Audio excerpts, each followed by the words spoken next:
Hello বন্ধুরা, তো দেখো আমি কি নিয়ে চলে আসলাম। এটা হচ্ছে বেল। আর হ্যাঁ বন্ধুরা, আমার মতন এরকম বেল মাখা শীতের দিনে কে কে খেতে পছন্দ করো অবশ্যই কিন্তু কমেন্ট করে জানাবে। আর আমি এখানে নিয়েছি কয়েকটা লঙ্কা, আর এই যে লেবুর পাতা, এতে ধনে পাতা আছে আর সেটা নিচে পড়ে গেছে, আর চিনি, হালকা একটু নুন, আর আমি খুব সামান্য ঝাল নিয়েছি, মানে দুটো লঙ্কা নিয়েছি, বেশি একটা না, কারণ আমি খুব একটা ঝাল পছন্দ করি না।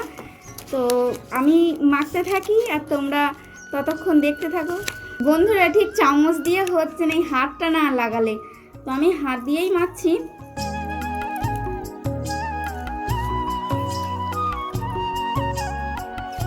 তো ফাইনালি আমার মাখা কমপ্লিট।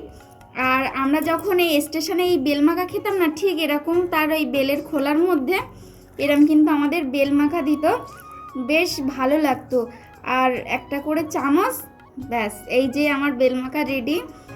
তো চলে আসো, কে কে খাবে চলে এসো। টাটা, আমি ততক্ষণ খেতে থাকি।